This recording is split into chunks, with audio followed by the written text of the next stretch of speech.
And we are back, everyone. Welcome in to the On the Perf podcast, brought to you by Atlas Gunworks. Now, if you are deciding which model of Atlas pistol you are going to pull the trigger on, pardon the pun, you should head over. That's your second Atlas pun already. You should head over to Adam Riser's YouTube page because he is shooting his way through the Atlas catalog, and he will give you in-depth analysis on his journey towards which Atlas pistol he's going to take home. It's like he went to the Humane Society and he's going to adopt a puppy.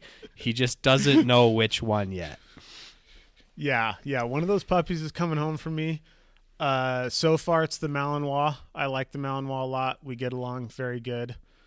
In this analogy, the Malinois is the Erebus. But we'll see. We'll see, because Malinois need special things. Yeah, it could go either way. Yeah, we'll find out.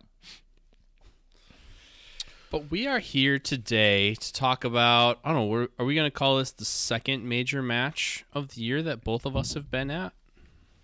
I'd call it that. We're defining major matches more than one day on the prize table, so this counts as a second, I guess. Yeah, so we just wrapped up, got back. We're actually a little bit delayed in recording because Mr. Riser has been a little bit under the weather.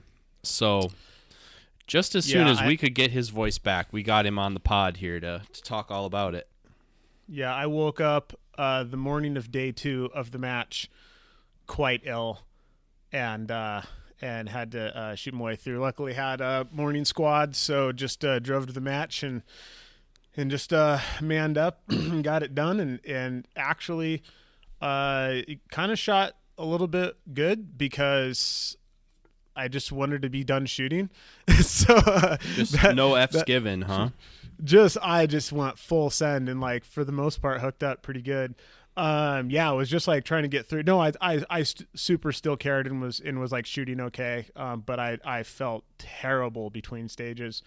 And by the time afternoon squad rolled around, I was like, I wonder if there's anything on the prize table that's worth more than me driving back to Charlotte and going to the hotel room right now so I can go to bed at 1:00 in the afternoon. And I thought about it for a second and there wasn't. So I left way early.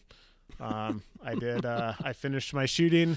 I was in my favorite position to be in a match, which is the first shooter on the last stage. I love it when that happens. Because nothing feels better than shooting that last stage and ripping your belt off and just hanging out in your sun hoodie and pasting targets with your boys. And but left immediately after the pasting was done. So I'm really happy I was on the morning squad. Yeah, it is kind of a freeing feeling when you after walking around with a couple pounds of stuff on your waist for a couple of days when you're not used to that kind of thing. It's like, man, you feel kind of naked when you rip that thing off. And it's freeing. I love being naked. It's great. I have shot sick at a match before. It has been a long time. It was probably the last time I went to SHOT Show, which was the COVID year, at the after shot match at Pro Gun Club. Because nice, everybody got wicked sick that year. A lot of our vendors are from Asia, so they come to our booth that year. And COVID, they were still calling it coronavirus, and it was kind of a joke. It was weird because people who don't normally get sick were getting sick. It's like, oh man, if Ryan's sick, he's really sick not to come out of his room.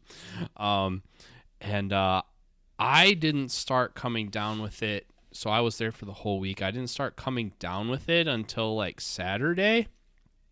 And yeah, by the time we were done shooting on Sunday, I was definitely sick. And when we got on the plane to go, the only reason I even tell this story, I got on the plane, I was feeling sniffly and gross and all that stuff. I asked the flight attendant for a mask before the mask mandate. I was like, hey, do you have one of those? do you have one of those paper masks? You know, because I'm really sorry. I'm just on my way home. And she's like, oh, honey, you're fine. Like, I'll let you know if you get too bad. Like, she had one and she wouldn't give it to me. Wow. But how times have changed. Little did we know how events would unfold. But that sucks that you had to shoot the match sick. We're indeterminate of whether you caught it from somebody, you ate some bad gas station sushi, or where we're at. Yeah, I'm not really sure. I mean, I wasn't around anybody or anything like that I was like, ooh, this is going to be a problem. But I did learn some more important travel tips, though. So the podcast that will have come out right before this podcast was the travel podcast. And part of that plays into this maybe because, for starters, the Quality Inn in Laurinburg, North Carolina is a shithole. Do not ever stay there. It was bad enough that... First of all, Laurinburg is not a diamond in and of itself. Yes. Just be clear on that. If you live there. You're already well into the rough. But anyways, it was bad enough that without the ability to get any of my money back, I just went and booked another hotel room and just ate the entire booking for that. Because I was like, the first night I literally didn't sleep at all. It was bad for all the reasons.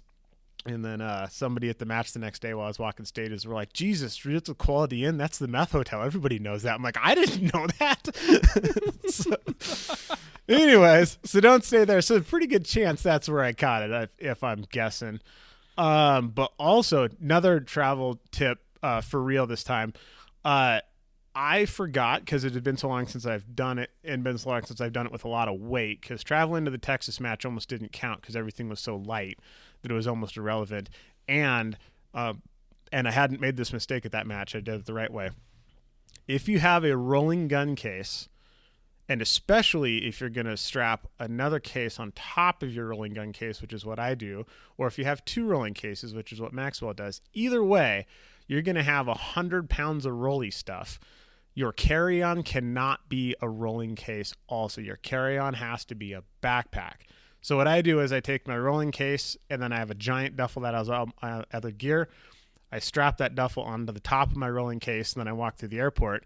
If your carry-on is also a rolling case, that 100 pounds of rolling stuff behind you all has to be in one hand while your like little 15-pound rolling carry-on is in the other hand.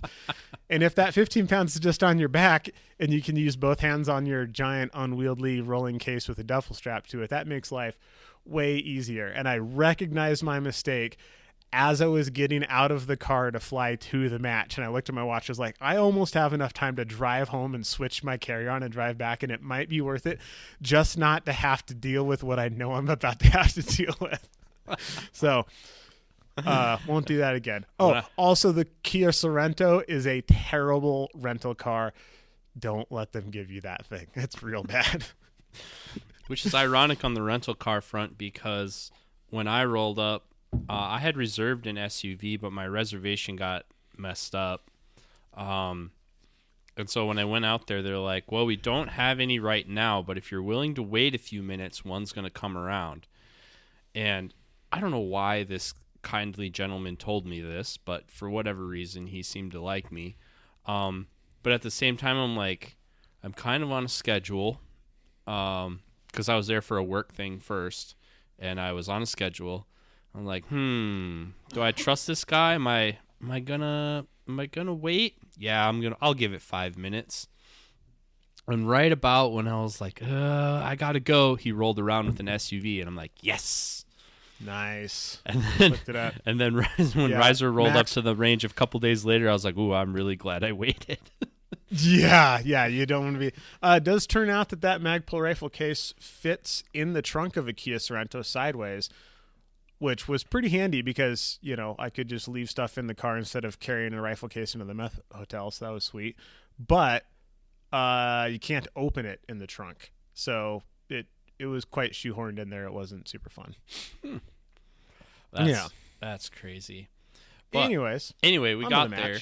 We got there. So Battle for the South. In the past, I have described this match as the not Memorial because it was a 3-gun match in the spring at the same range that Memorial is at, by the same people who build Memorial, by essentially the same club of ROs and stuff that puts on Memorial. And so I would call it non-Memorial, which I'm not sure. They didn't directly say they don't like that moniker, but also it's just, if we learned nothing else from United Multi-Gun League, it's that you can't have multiple big events at the same venue that aren't somehow distinct. Otherwise, one will be markedly smaller than the other. So I think they were looking for some differentiation there. And so they decided to try their hand at 2-gun, which is a good move, being in, the Fort Bragg area.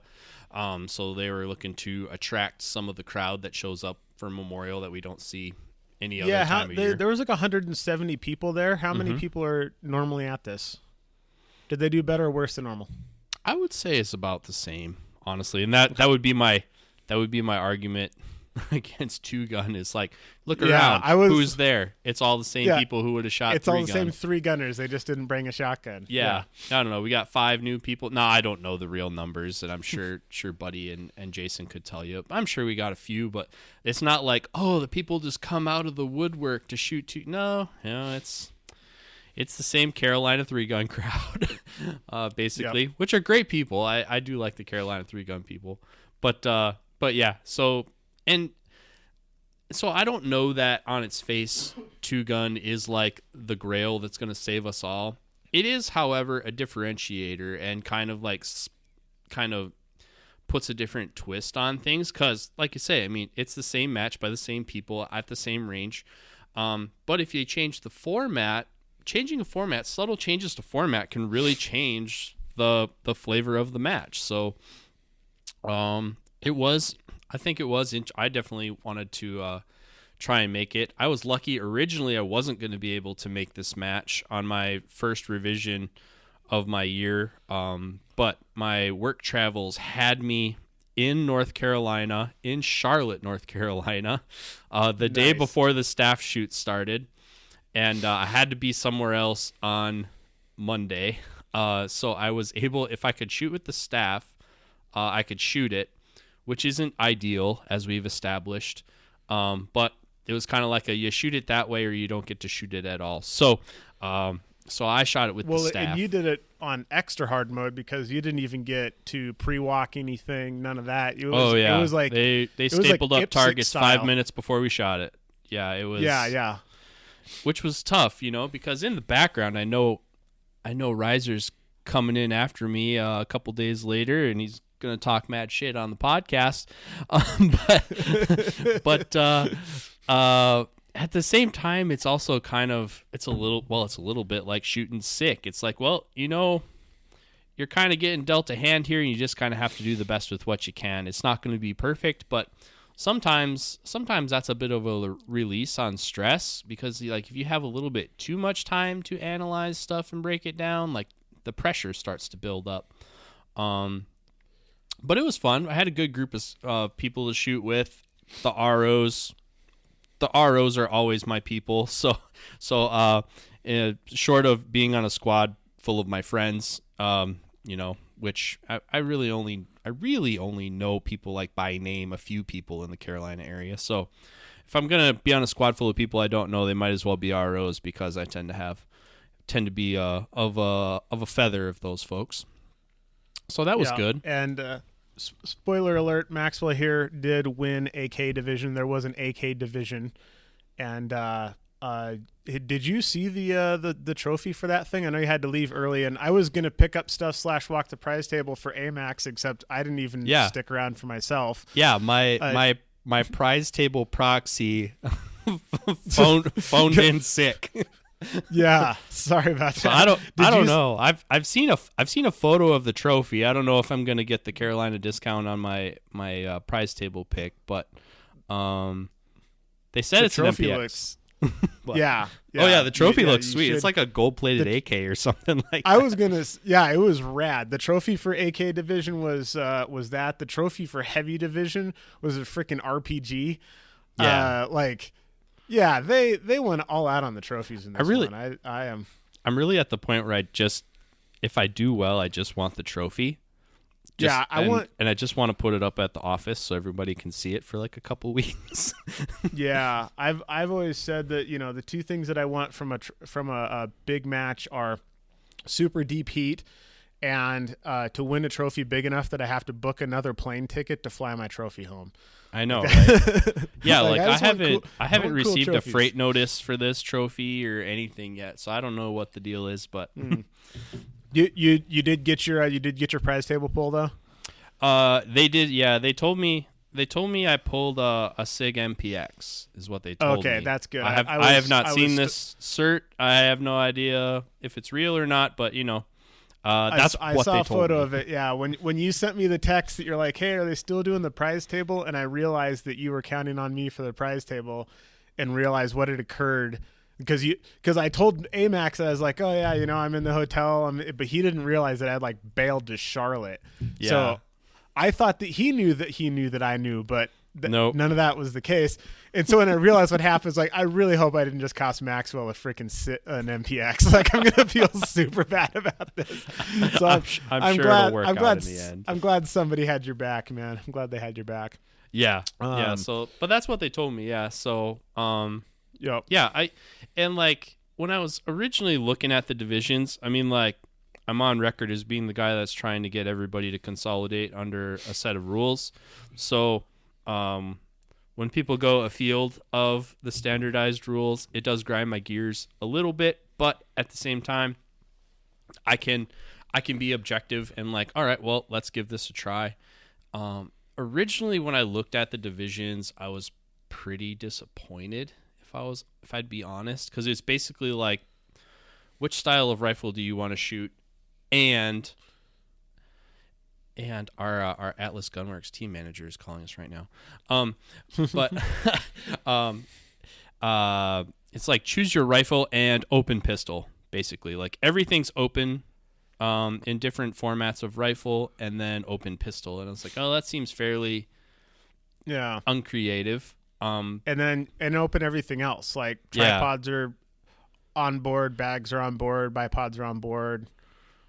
Yep. We're going to talk about some open shenanigans here for sure, because I saw all kinds of craziness. Yep. And I had been just straight up open. I just doesn't appeal to me. And I had been in the back of my head, thinking about doing some AK shooting, especially in PCSL. After kind of our analysis of PCSL last year, I have a Dissident Arms Defector 5.56, and I kind of think it might be an interesting platform for PCSL. And so that was my plan, to shoot the PCSL match that got canceled and nationals with that thing. And I saw this as kind of a chance to try that out. And so I kind of went the AK route because I had an AK that I wanted to shoot. And I put a video up on that on my YouTube, 3-Gun AMAX. You guys want to check out thoughts on that rifle. But when they said they're going to relax the target sizing a little bit, I was like, okay, I need that, because the best I can get with that rifle without really super hand loading or something like that is 2 MOA, which is adequate. I would say it's probably on par with what most of y'all are actually shooting as far as ARs. But it's a little bit disconcerting when you're used to shooting the ARs that we do with premium barrels. So I was like, well, okay, if they're going a little bit bigger on the targets, maybe I can get away with it here. Because what you don't want, it's kind of like the old days when I thought about dipping into limited. It's well, you don't want to shoot limited and then not be able to hit any of the long range targets, because that just sucks.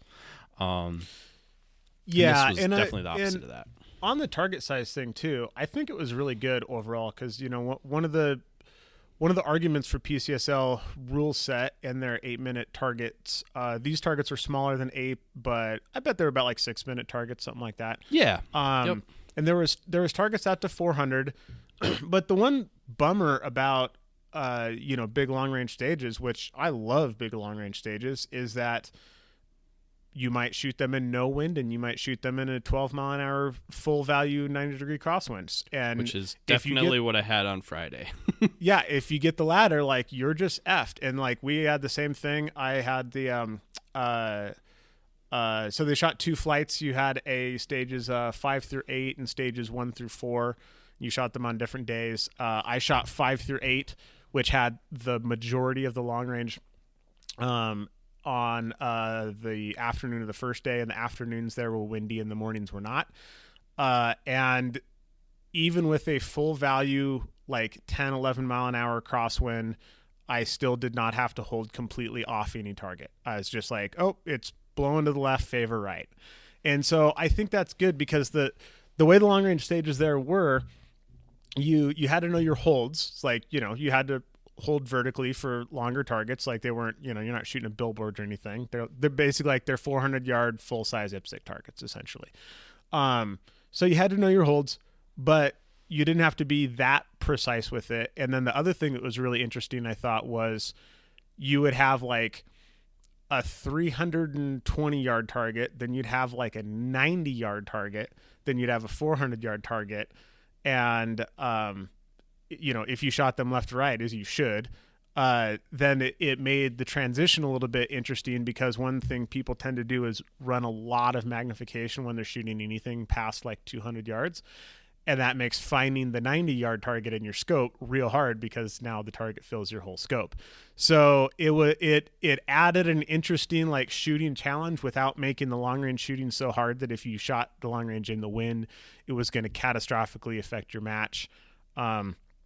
I think I had, in all of the wind shooting I had one pickup on long range, and it's because I just broke a shot like as I was transitioning, and I was still like 4 inches from my target, and I sent him a makeup immediately, because I knew like, yep, that ain't hitting anything. But I thought the relaxed target size, opening it up a little bit, helped with competitive equity a lot without really taking anything away from the match. Oh yeah, and I was kind of looking for a little bit of redemption after Fall Brawl last year, honestly. So it was a good confidence booster too. I mean, you had to know your holds, but like to me, the long range that we had at this match, even if they were 4 MOA, like to me, that's multi-gun long range. When we get longer than this, like it really, in my opinion, it skews the match so hard towards the long range shooting that it's not a multidisciplinary multi-gun match anymore. So I thought it was a good balance of a lot of things. And then, ironically, this was a 2-gun match, and they found a way to make it a 3-gun match. They they put a breaching shotgun on one of the stages. There was a breaching shotgun. That I don't know what was going on, but I pulled that thing out of the barrel, stuck it on my shoulder, which I didn't need to do. I don't know why I did that. And like could not get the barrel to like stay on the stick. Right? I probably ate like 4 seconds on that stage, just putting the barrel on the, you had to like make contact with the stick. It wasn't like, old hard as hell days where you could like hold it back, blast the stick, and then like kick the door in with whatever was left. Like there was specifically a huge penalty if you kick the door. So and it specified that the barrel of the shotgun had to touch the stick when you fired the shotgun. And for whatever reason, man, I just could not make that thing stay on the stick. It was very funny. Yeah. But I also thought, like, I was really surprised that some of the heat spread out to the other divisions too. Like, I mean, we had a couple hitters that went into heavy. I mean, dude, Joe Farewell got second overall shooting heavy. Yeah. Like, I was talking some mad shit earlier in this a few podcasts ago about heavy shooters hiding. Like, clearly Joe didn't hide from shit, but I will have to say, Martini was there too. Like, they were, and they got into it. A couple other guys too. There was heat in heavy. Like, you were not hiding in heavy, that's for sure. No, definitely not. And but the interesting thing, so if I read the rules correctly, heavy was all 1 shot per, right? Yes. So I think that did an interesting thing, in that I think it sort of brought open, or competition, or whatever it was called in this match. I don't even know what, I think it was just open. But I think it brought those two divisions significantly closer together because, the real drawbacks to heavy, despite the gun physically being heavier and a little bit slower to move around, although I shoot a pretty heavy gun anyways, is that follow-up shots on hosey stuff are, farther apart because you're dealing with more recoil and dot movement and so on and so forth. And magazine capacity is pretty restricted unless you're running a D50 on everything, which I don't know if anybody wants to carry around that much 308. So the fact that it was 1 shot per instead of 2 shots per, I think was super interesting in the overall, that it sort of evened the playing field a little bit between the 308 guys and the 223 guys. Oh yeah, well, and not just mag capacity at the gun, mag capacity at the belt. Like being able to carry that many heavy pattern magazines is a thing. Like it's hard to do. Especially if you're a riser size. Like I don't know if you could even do it. You'd probably need a rock pouch or something. I wouldn't bring a rock pouch. I would I don't know what I would do. I'd bring a Jones satchel or something. Yeah, I would go with the satchel. That's what I would do. Yeah, 100%. Hey, if it's good enough for Jason Bourne, it's good enough for me. Yeah, right? Yeah. But no, overall I thought the match was really good. I thought the stages were very fun, super like flowy stages, like stages where if you nailed everything, you could shoot most of the stages without stopping. Like, yes. The type of stages that look really good on Instagram. It was a lot of like, a decent amount of close, like pretty aggressive shooting, a bit of medium stuff, and then some very hard pistol shooting. This was the match for people who are like, oh, 3-gun shooters can't shoot pistol because I'm a USPSA, blah, blah, blah, blah, blah, and those guys suck. I'm like, dude, one of the shots, like almost no matter how you broke down the stage, you were going to have to take a 55-yard shot on a 3-inch plate with a pistol. Yep. Like either way you did this stage, like didn't matter. Maybe 5 of them, or 4 of them, depending on how you broke the stage down. But like, and there was several stages with very long. I think I shot a pistol shot past 45 yards on 4 stages. Or even if I'm recalling correctly. Or even if it wasn't required, the temptation was there, because usually the targets we're talking about were technically option targets in the match. So they were 1-hit rifle or 1-hit pistol. But the way stage design they laid out, it was very tempting to shoot it with a pistol because you would kind of throw off your flow to shoot it with a rifle. So they were a bit of a gamble and a bit of a gut check on your skill set as to like, well, can I get that with a pistol, or do I have to stand here and shoot it with a rifle? Yeah. Yeah. And there were a few where I would say it was borderline mandatory. On one of them, the really hard shot was the first shot at the beginning of like 2.5 mags worth of pistol shooting, and then you transition your rifle. So you could, in theory, grab your rifle and run all the way back and shoot that. But so there was a few that's like, no, you just need to stand here and shoot it. Yeah. And like he's talking about the jungle run stage, essentially stage 8 for people who are there. Essentially played out. They do jungle runs there every time at Memorial. So it's the jungle run spot to the left of the road. And they basically put a really small, that 3-inch steel that Adam's talking about at, I don't know if I ever actually lased that first one, but it was. I didn't laze it, but I stepped it off, and it was 60 of my paces. So it would be just a little over 50 yards because my paces are just under a yard. So you have to start. That's the first shot, and then there's a steel challenge gong at whatever 50 yards as well. Yeah. So that's the start of the stage. Those are option targets. Bunch of paper, 2 mandatory pistol steel in the middle, knockover steel, a dump bucket in the middle, and then at the end of 30 paper targets is 3 more 50, 60-yard option steel shots. So and another dump bucket. And another dump bucket. And you can hot holster. Yes. And you can start with either gun. I saw that stage on our squad alone get shot 5 different times out of a squad of like 9 or 10 people. Yeah. or different ways. Yeah,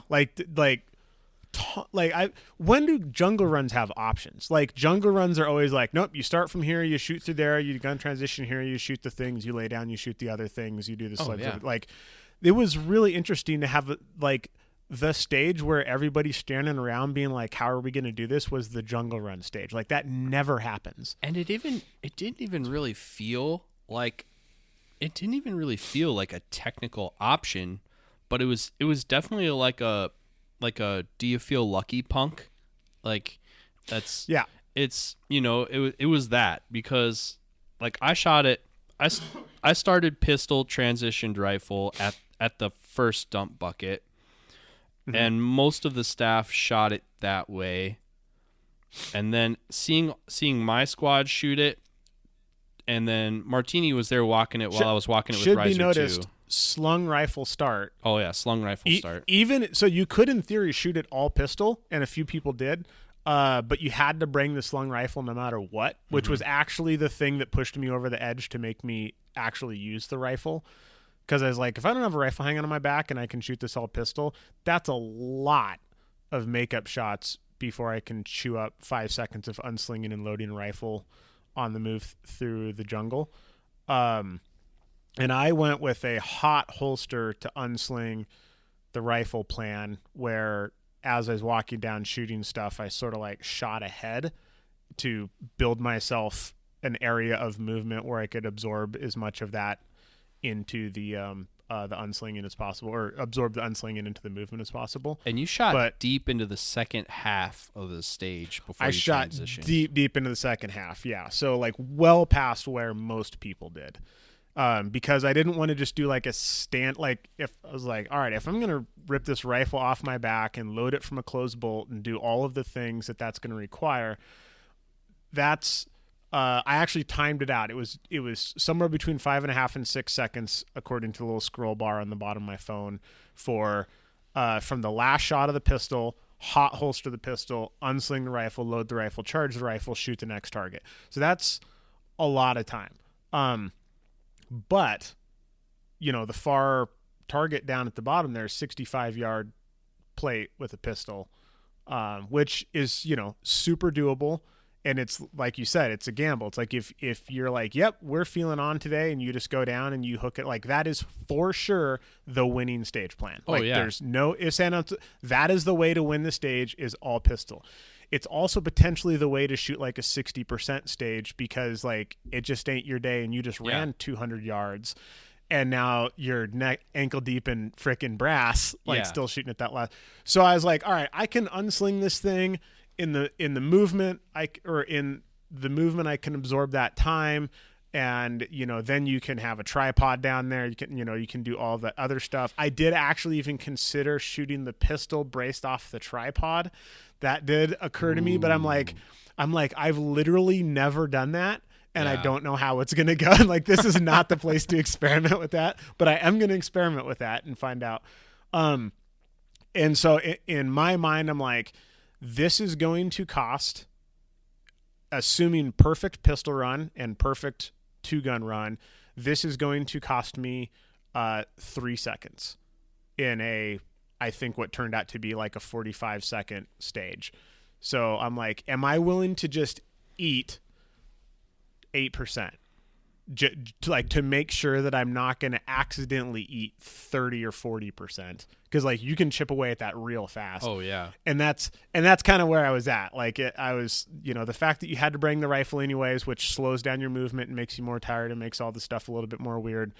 I was like, that's just enough that I'm going to figure out how to shoot this, transition to the rifle, and then do it that way. And the stage was not won all pistol as far as I can tell. Oh, well, that's interesting. Yeah, because after I shot it, and like nobody is brave on staff shoot day. Nobody is brave, and like top 10%ers in that crowd are rare. So not everybody's thinking super rationally, let's say.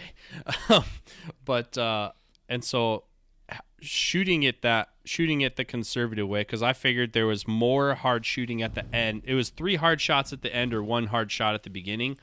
So I went pistol to rifle the way let's call it the sheep way, the way everybody would do it. And after doing that, watching my video, and then walking it with Riser and Martini, I was like, I even texted Adam when I was in the airport. I'm like, dude, if I could do that again, I would do it all pistol.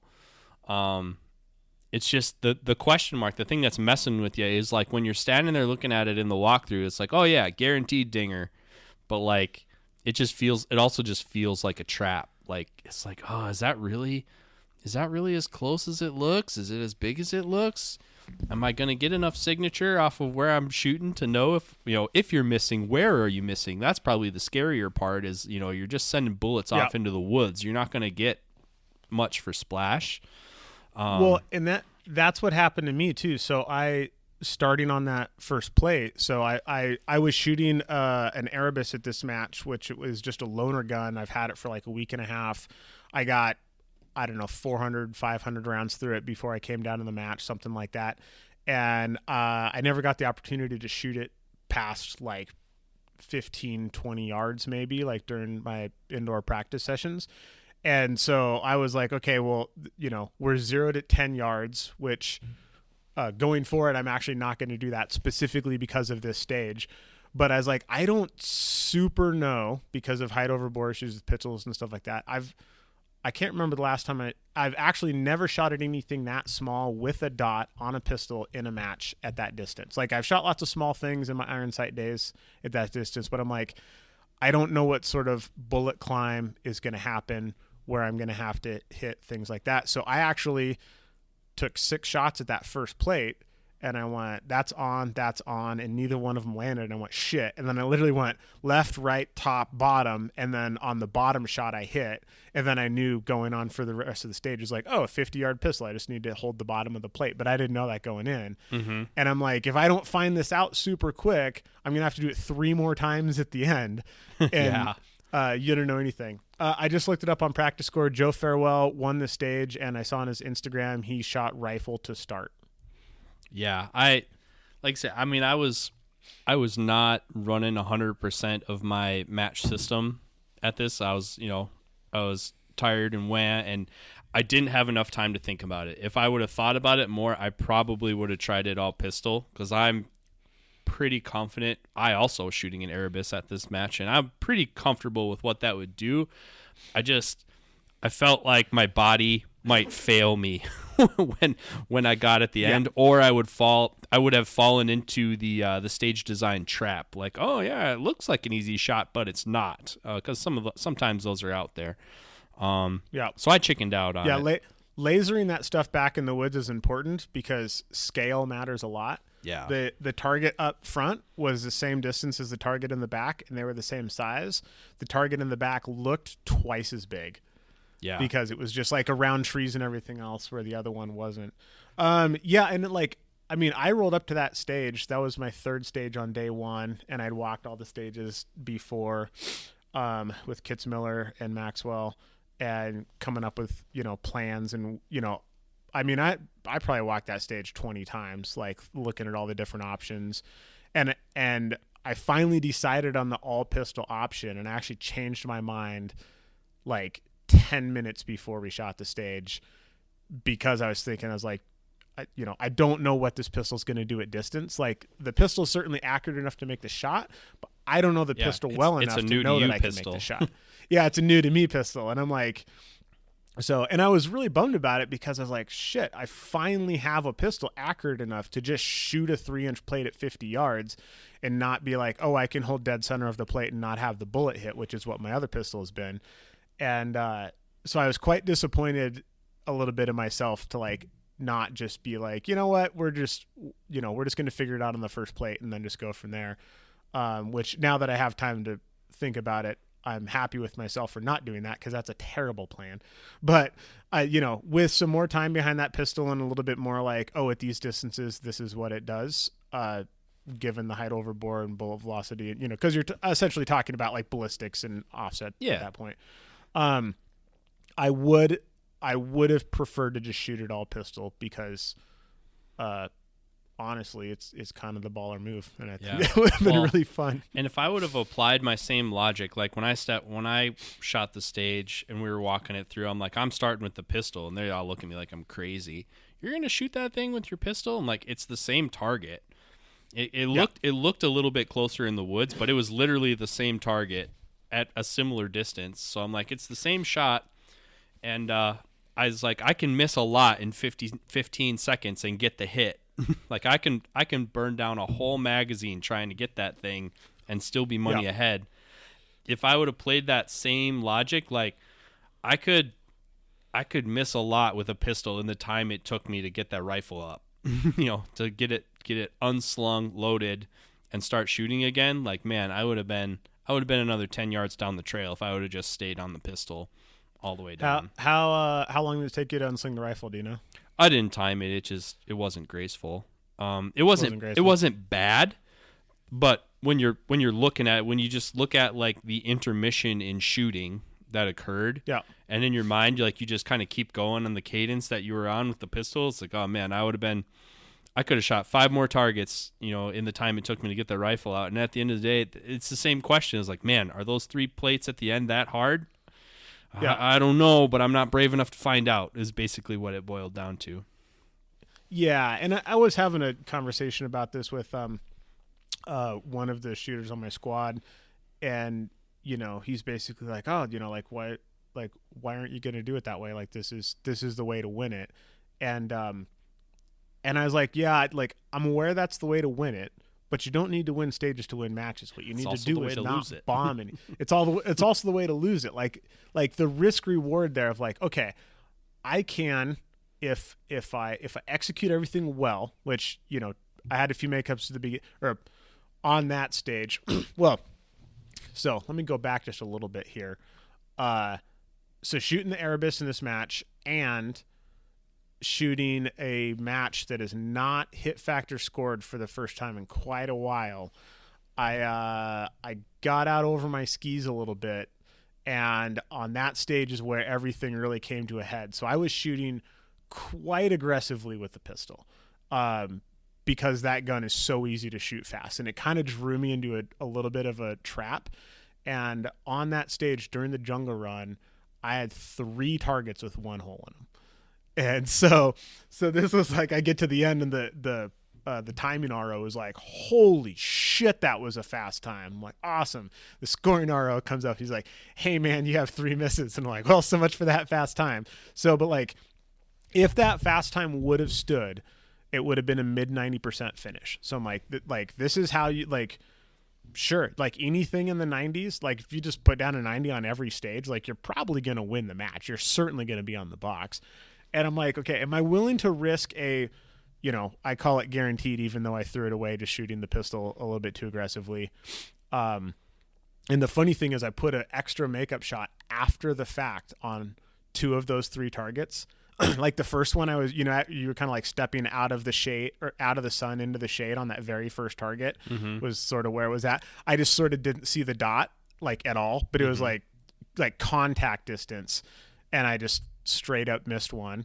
And then at the turn, that last target on the left, I called a bad shot the next target, and then just swung the gun back and threw another round at it, but didn't actually.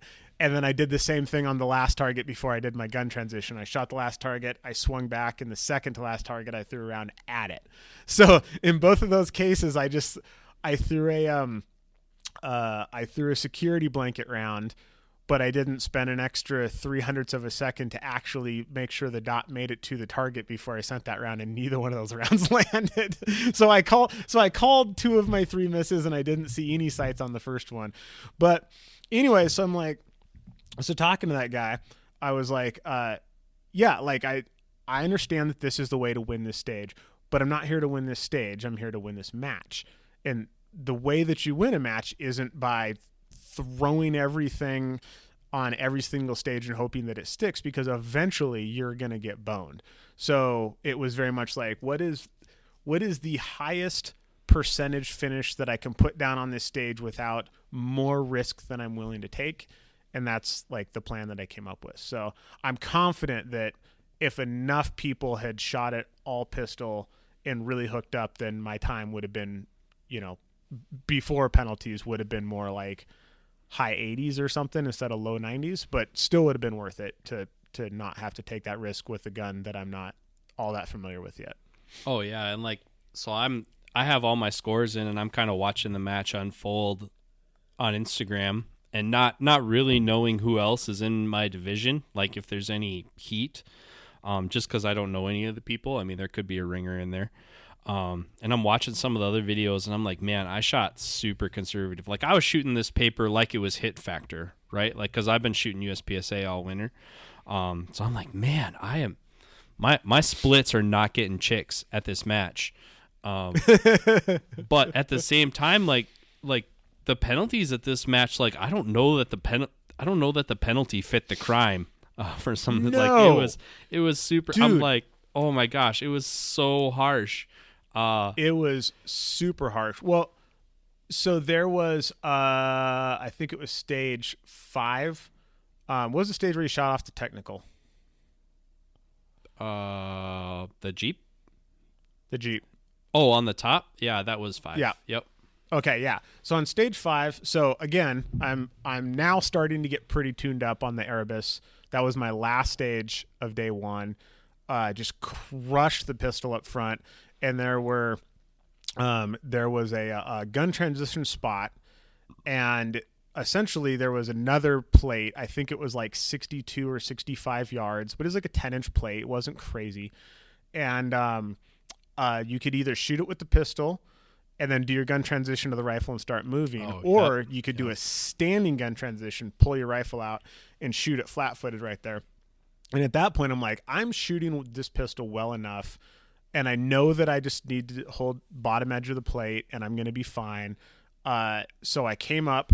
There was a plate rack with only 3 plates on it, sort of in front of it, where it was like the far plate was almost looked like the 4th plate on the plate rack, except just smaller. It was like that sort of distance where you just transitioned off of it. And I came up across those plates, and I went tink, tink, tink, tink, and hit the 4th plate, the far plate on the first shot at the same speed. I shot like, I sent you the video, homie. Legend. So I got like 18 splits across this thing. Tink, tink, tink, tink. RO calls hit, dump the pistol, and leave. But this is the risk of shooting that aggressively. I edged the 3rd plate on the plate rack, and it stood up. I saw it hit. I saw it move. I sent the next shot. I'd called a good shot. I was already dumping the pistol when the RO called hit. So on the way to the box, and I heard him say hit, I'm like, yay, I'm glad I did that. What I didn't see was the plate stand all the way up and then fall right back down because I just edged the plate on the way by.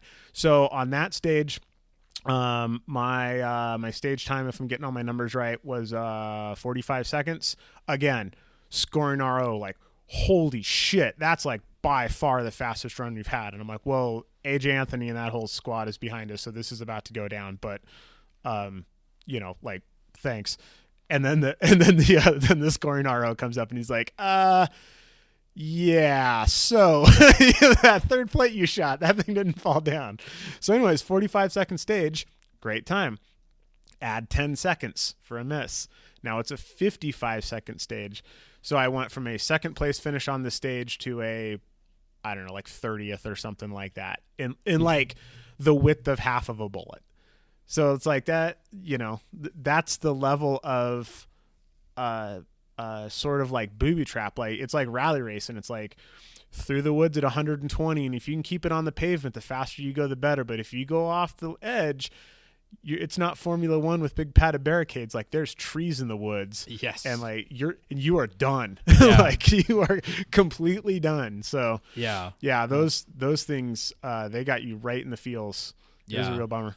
Yeah. And like, I mean, I'm a born again hit factor guy. So like, I really wish this match would have been scored hit factor, but yeah, because the penalties hurt no matter what. And like, you can argue scoring systems till the cows come home.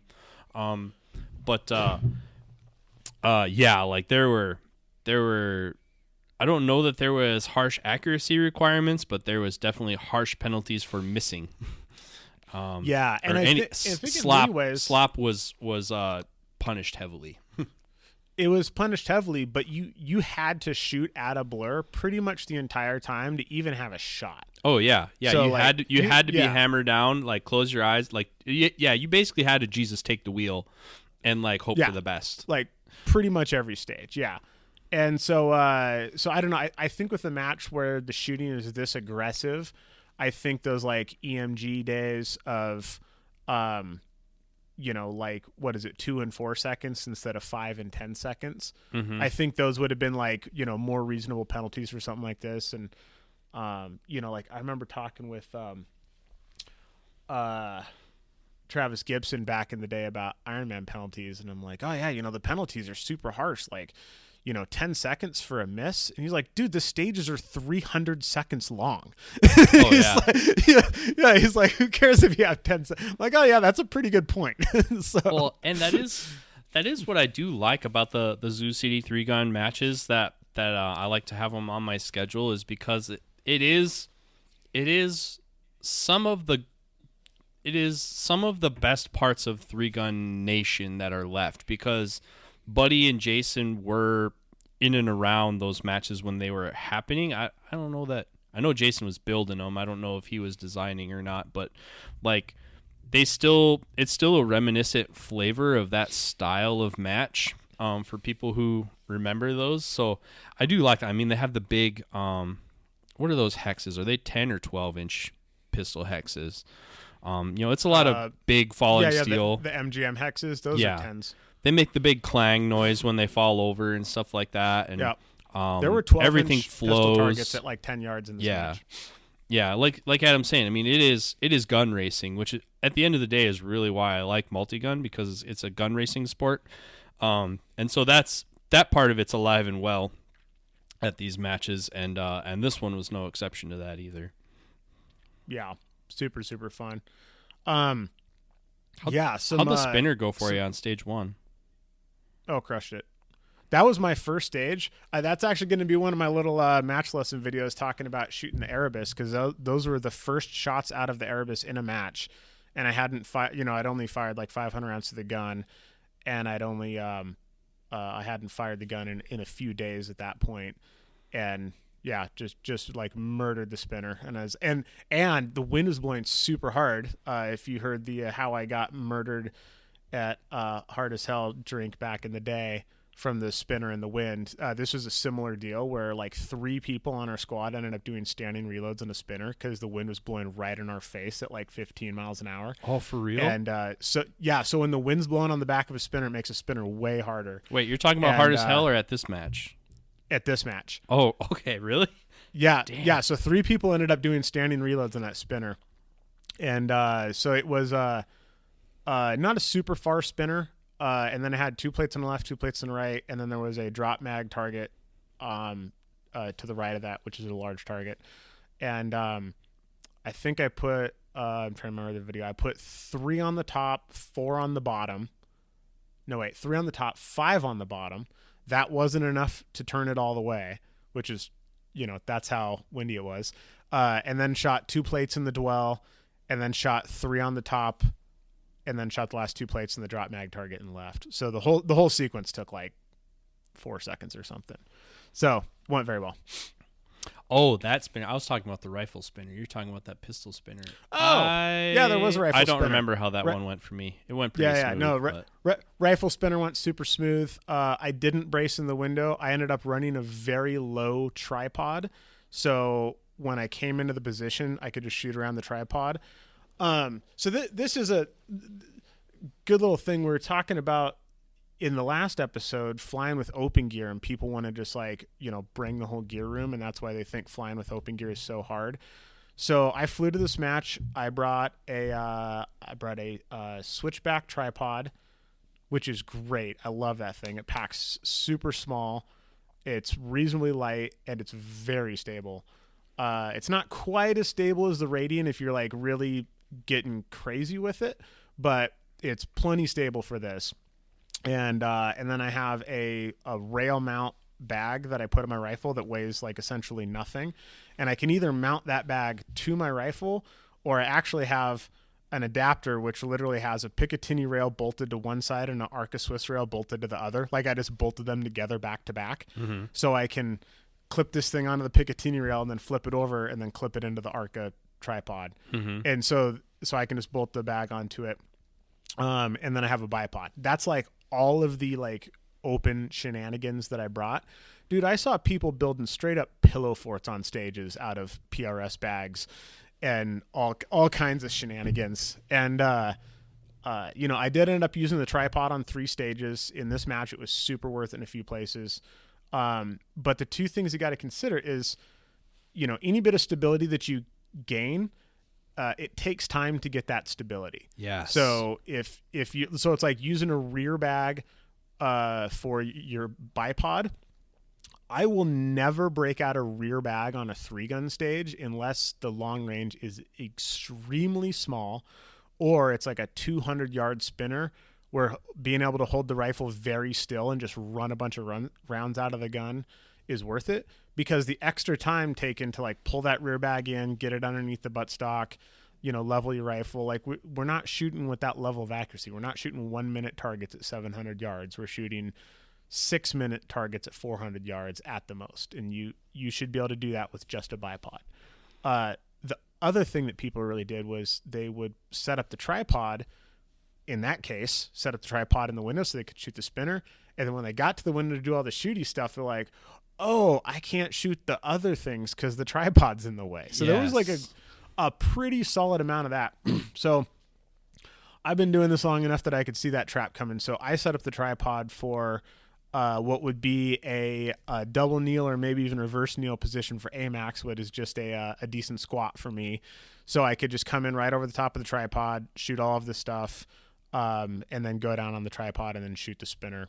And then spinner went super well. I think it was 2 on the top, 3 on the bottom, 1 more on the back of the top as it came around, and then dumped the rifle. So went good. Yeah, I think I got it in 8 shots with 6 hits is what I seem to remember. But yeah, like I definitely saw that too, because basically everyone's in open here, right? And everybody's pooling gear.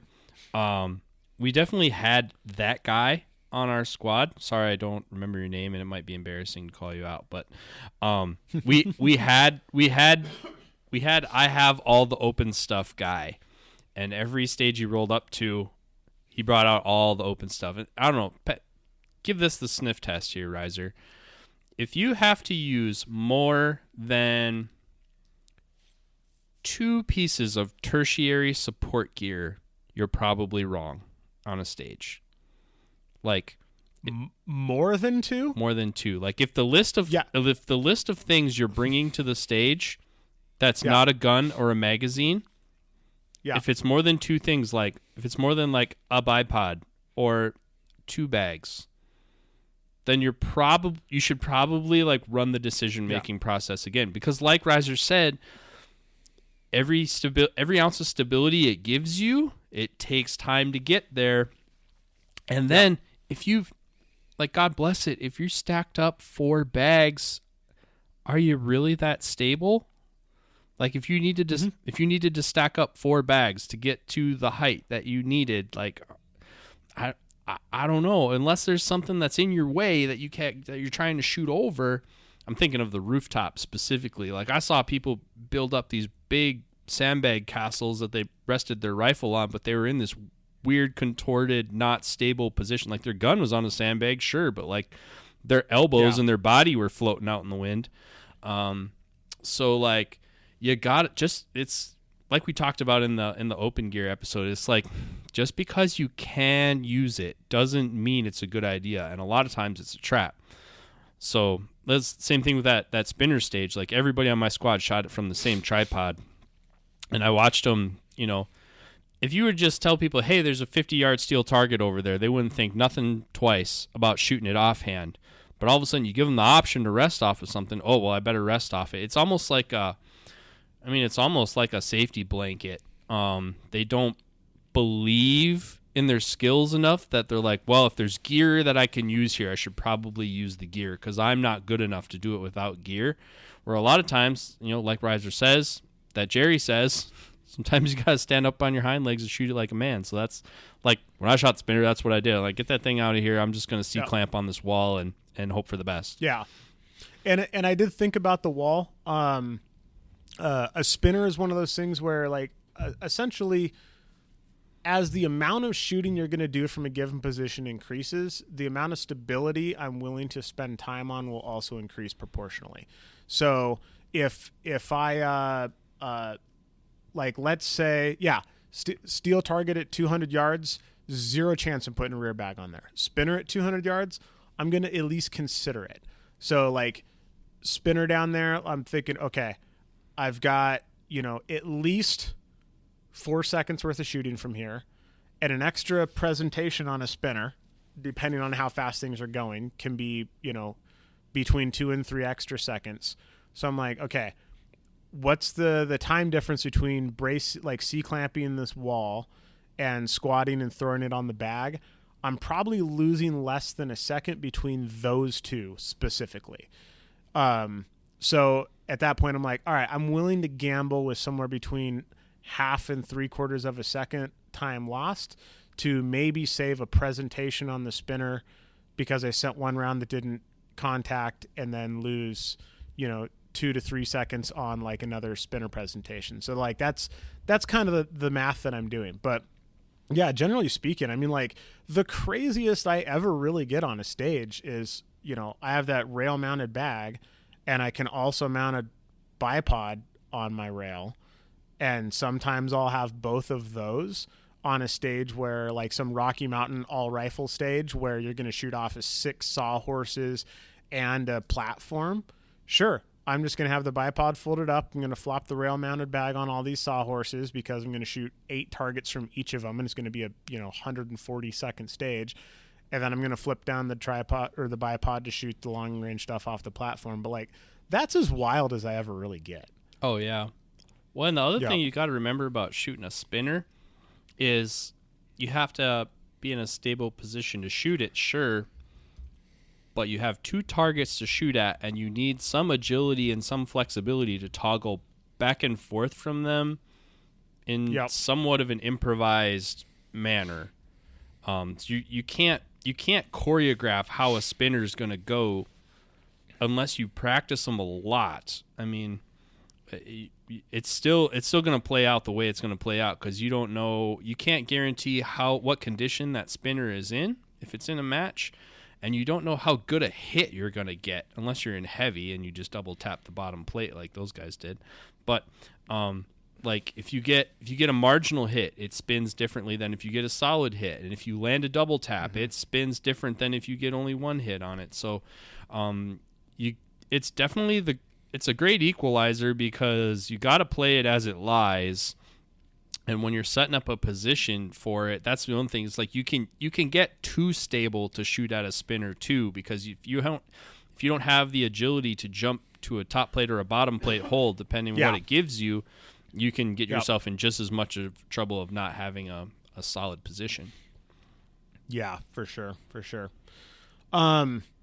Yeah, and then so the other thing that was kind of a first time on this, so in addition to shooting the Erebus, this is also the first match where I made the decision that after our earlier conversation about 1-6 by 1-10 and why I like the 1-6, AMAX was making fun of me for not shooting my offset red dot on my rifle like a true open shooter should, and I had reasons for it, but did a bunch of practice, messed around with some stuff, and I was like, you know what, I'm just going to do it in this match. So I shot the offset 45 red dot on every target that didn't require magnification, and I don't think I'm going back. It was like kind of awesome. I thought it was just as fast, if not faster, than shooting the scope on 1 power. I didn't find it as awkward as I thought I would, having the rifle sort of rolled over. Like I've shot I've been shooting open for a little bit now. I've shot the red dot a little bit, but I've never really like played around with it enough. And I think partly because I never had a rifle that actually shot flat when you turned it sideways. Because the one thing about turning the rifle sideways is it sort of like breaks down your your shooting structure just a little bit, so your rifle will do like weirder things in recoil. Yeah. And now I have that new ridiculous break from JP, which, while being super loud and concussive and feels like somebody just threw a flashbang at you, also the rifle just literally doesn't move when you pull the trigger, so that's pretty nice. And so yeah, it was just like video game mode shooting that thing sideways, and it was that was pretty awesome to play around with that and finally like kind of see the light and be like, oh, you just need a comp that makes sure your rifle doesn't go anywhere when you pull the trigger, and you can just kind of like go ham with it. Yeah, shocker. I think a lot of people go through a honeymoon phase on the offset dots, and people kind of normalize back to zero on them. But I didn't have one, even though I could have, because I didn't like the way it was going to mount on this rifle. And the scope that I picked to shoot on this rifle just happened to be a second focal plane, 1-6.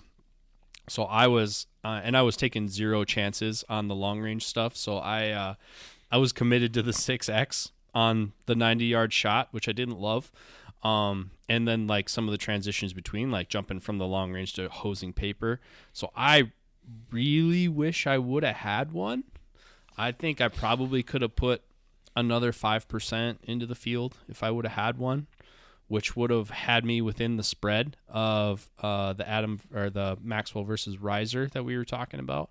But I do wish I would have had one. And a little Easter egg for all you listeners. You didn't have a switch view lever either, right? No, because I don't like them. Wow, you were hard mode for sure. Yeah, and a little Easter egg for our listeners. The scope I was using was a Ranger contract, like Army Ranger contract scope, that has a special reticle developed for them. It's not that special because it's for M855, so unless you want to shoot that shit, it's a BDC just like everything else. But if you want one of those, it was brought to my attention that they are for sale right now on eurooptic.com. So if you want to head on over there, it comes with a mount and it's a pretty good deal.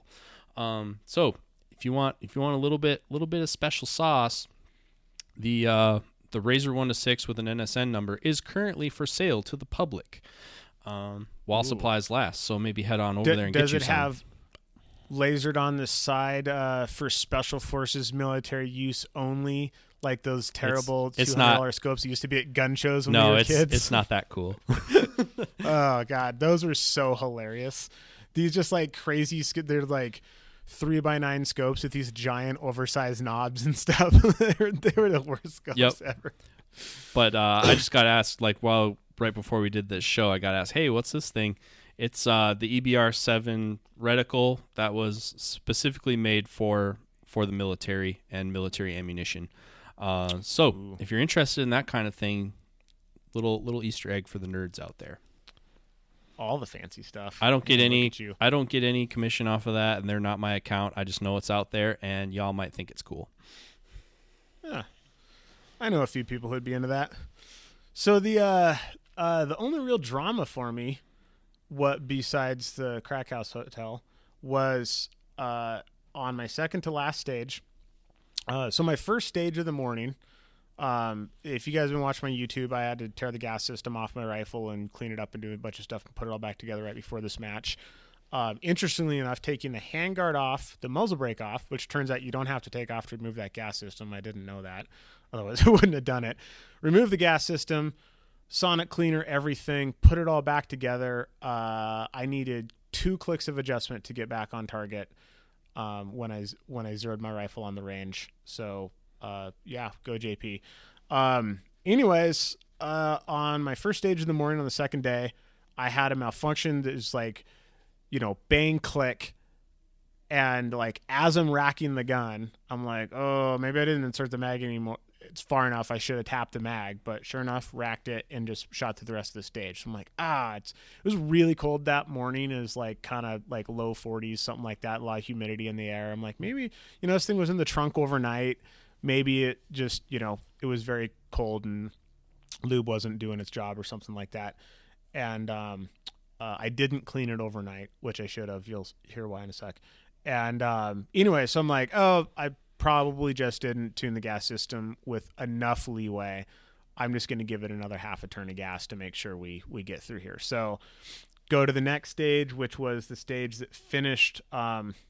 It was the stage with the big C, where you could finish at the end with the rifle, and there was like a plate rack and then a steel gong and some paper down there that you could shoot with the rifle. Stage 3 for those keeping score at home. Yep, stage 3. So anyways, shoot through that, do the gun transition to the rifle.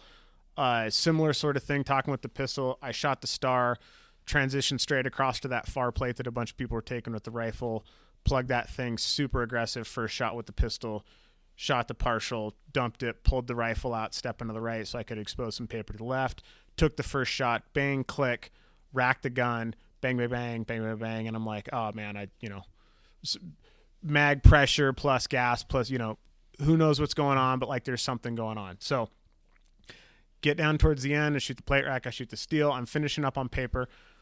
I shoot the second to last piece of paper, I move to the last piece of paper, click, and then proceed to spend like at least 30 seconds clearing malfunctions / swearing at my gun.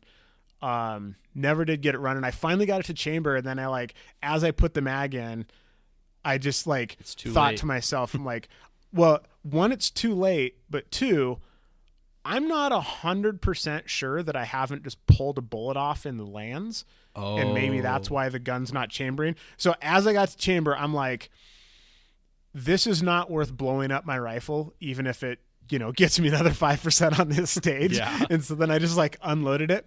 So then, so the whole just clusterfuck malfunction, like one of the worst malfunctions I've ever had in a match since the second year I shot. And still don't actually know what it was. So there's a chance there was a bullet in there because we, moved a bunch of stuff around and, carried the rifle upright and set it down buttstock wise. So when I went and finally ran a rod down that thing that I borrowed from my buddy Joel, nothing, it didn't impact anything. Nothing came out that I saw. I wasn't really paying attention because I was expecting to just hit a thing. So maybe the rod actually knocked it out and I just never saw it leave. But as far as I can tell, there was not a bullet in the lands. And then I just mopped the chamber, went to function fire, shot a mag through it, ran great. But it wasn't that dirty. I mean, it only had 300 rounds through it or something at that point. And I've shot way more through that rifle without anything like that happening. So I have no idea what actually ended up happening. My guess is that some sort of foreign object got into the chamber. Maybe it got into the mag and then got on a bullet and got, it wouldn't have taken a whole lot, but I'm guessing something just ended up in there somehow. I don't know how it would have happened, but that's my best guess. So anyways, mystery malfunction on this thing. I did do the what if. That malfunction dropped me from 5th place to 8th place. So I was pretty bummed about that, but the placement of the malfunction was really interesting because had I gotten one more round out of the gun, then I would have got a shot on the target. It would have been a single 5-second penalty instead of a 10-second penalty plus a 5-second failure to engage penalty. So that single round would have bumped me up from 8th to 7th, or from 8th to 6th, where the 2 rounds dropped me the single round would have dropped me to 6th. The 2 rounds dropped me to 8th. But if I would have got those 2 rounds out of the gun and it would have done the same thing 3 rounds later, it would have been the first shot on the next stage. It would have almost certainly zeroed the stage. Oh, so yeah. It was almost happened in the best possible place for something like that to happen.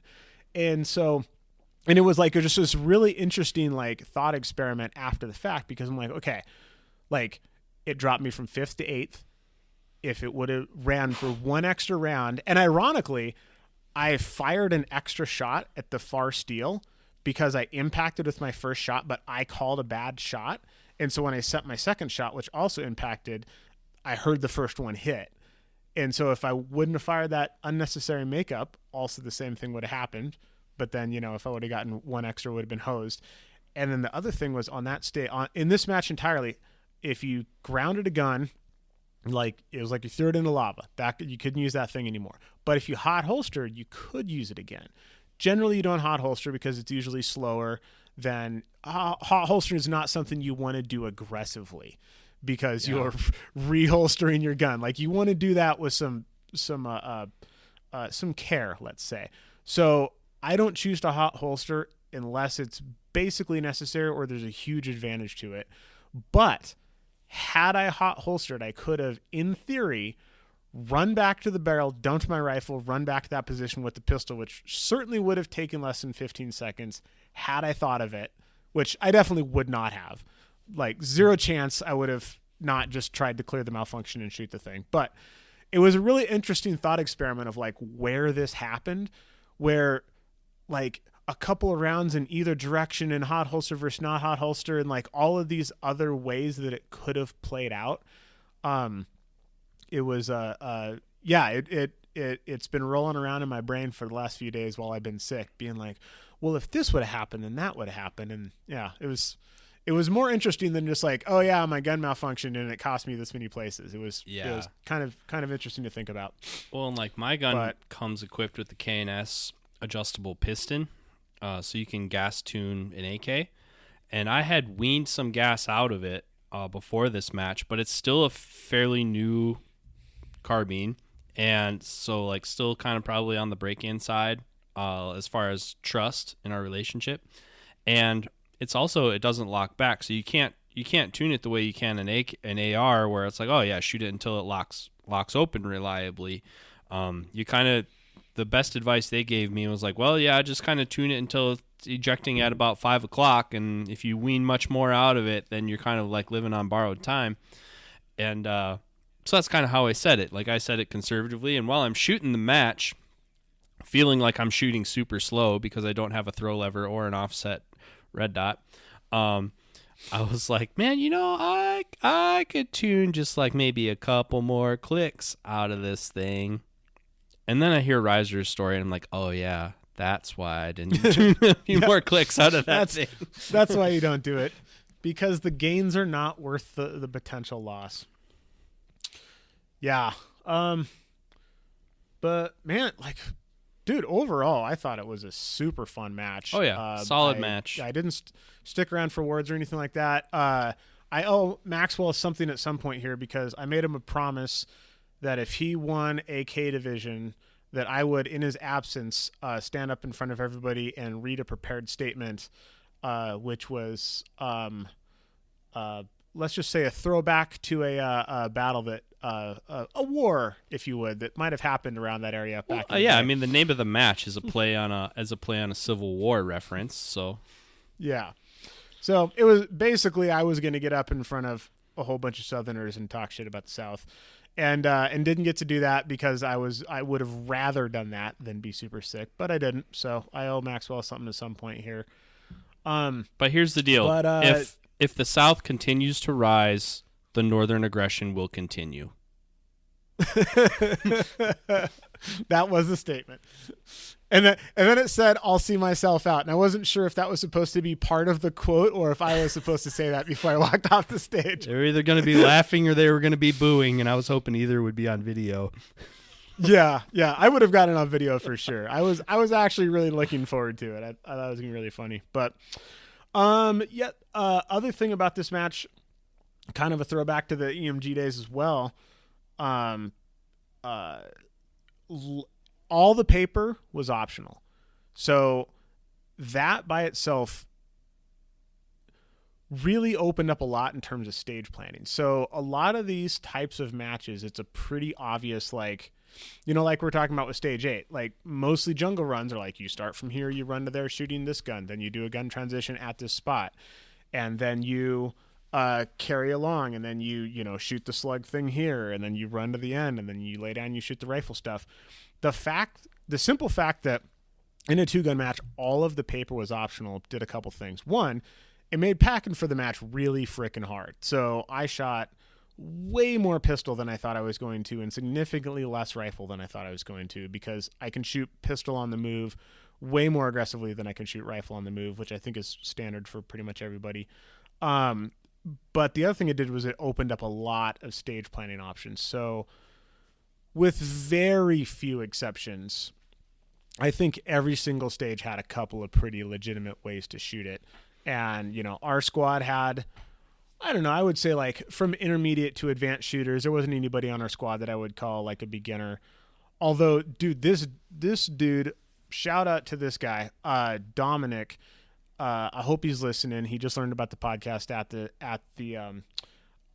the match because we were hanging out a bit afterwards shooting the Erebus, and he's from North Idaho. His first major ever was High Desert Championship last year. This match was his second major ever. He finished in the top 20. Shot very well. And he shoots offhand rifle like legitimately as good as anybody I've ever seen. Nice. So on the technical stage, how there was some long range shots all the way back to like 400, and then there was a close shot at like 110, and then there was one way off to the right at like 95, and it was kind of awkward to move around on the roof, or you could use that little post in the middle or something to like shoot the other ones. He offhanded the first two targets of the long range portion of the stage. Just stood in the back of the truck and went patink, patink, and then went down onto the roof and shot the rest, and got like a standing O from the peanut gallery. It was pretty sick. So, dude, good offhand shooting is a power move. Like every time, like you want to strike fear into the hearts of your enemies, just stand on your hind legs and shoot something offhand when there's a perfectly good brace that you could use, and people just melt. It's awesome. Yeah, 100%. So, yeah, so he that kid's going to be a problem if he sticks with the sport. But he's coming back out to High Desert this year, so I'm looking forward to seeing him there. Good hanging out with you, dude. And where was I going with all that before I got onto pistol options? Well, I think the thing with the options is like that kind of messes with your round count, right? Like I know that bugs you. And like they listed this match as 250 and 250. I shipped 300 pistol and 400 rifle. I had some leftover ammo from the work thing I was at, but the last round that I shipped of that 300 was in my chamber on the last stage. Like, was it really? Yeah. Nice. Yeah, I shipped 200 pistol and flew with 3 because I didn't have any ammo that I had actually tried through the Erebus, because I just got like 50,000 115 grain bullets, and I hadn't loaded anything with those, but that's what I was planning to shoot through the Erebus, because you don't want to shoot jacketed or coated stuff through a comped or ported gun if you can avoid it.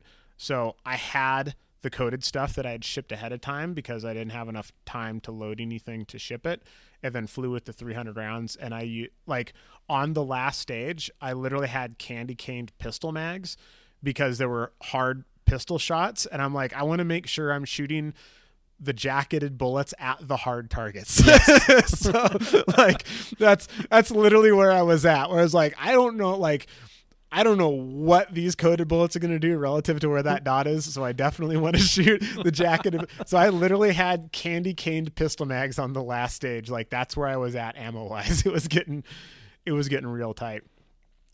But just when I got comfortable shipping a reasonable amount of ammo, I'm going to go back to shipping an unreasonable amount of ammo.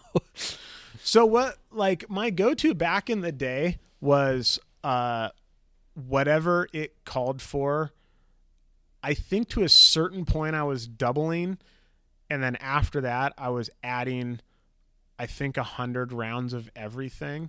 I think that's where I kind of like landed back in the day. But even that would have been really tight in this match. Like if they called for 250 and you ship 350, like, so man, maybe the move is just like whatever the round count is plus 200, or, you know, or double the round count, whichever is less, something like that. Like, I'm not really sure what the math is yet. The move is to be cool with the locals. That's what the move is.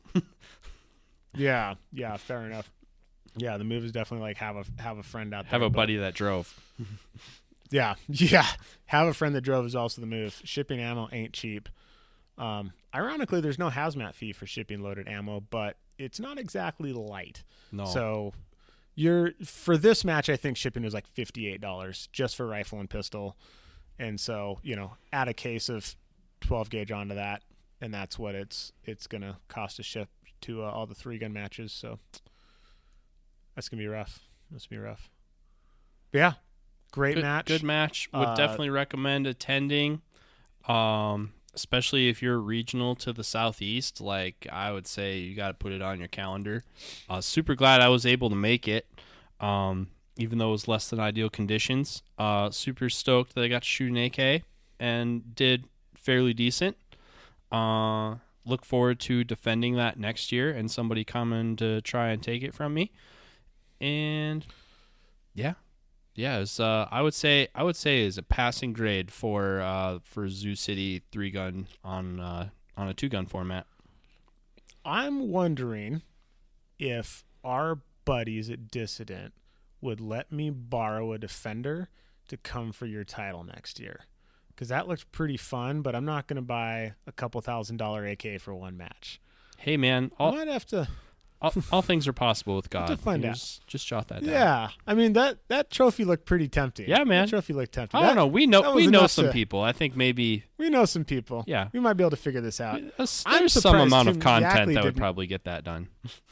Yeah, I'm surprised that Tim Yackley didn't shoot AK Division, because I feel like that's usually his jam. Dude, when I saw that van roll up, I sweated a little bit. I'm not gonna lie. yeah. Whenever the Yackley-mobile comes up, you're like, oh man, somebody's losing a spot in some division. Yeah, there's sure. 5 of them, so who knows what divisions they all went into. Yeah, exactly, 100%.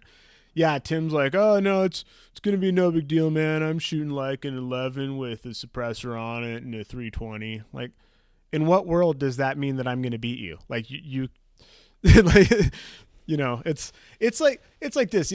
I've been thinking about this. When I describe myself as like second tier shooter, I've been thinking about what that means. And like we all did during the pandemic, everybody watched the Jordan documentary, right?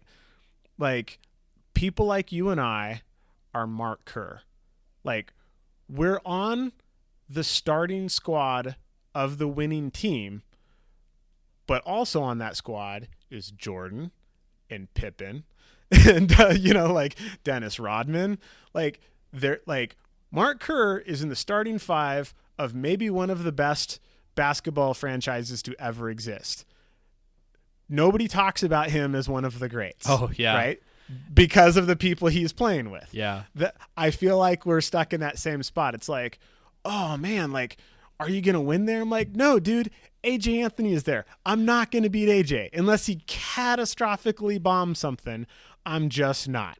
I'm comfortable with that. Does that mean I'm not good? No, I'm pretty good. I don't think of myself that way. I'm not going to come along with you on that journey, but I did, especially this match, especially shooting a little bit handicapped, a little bit jet lagged.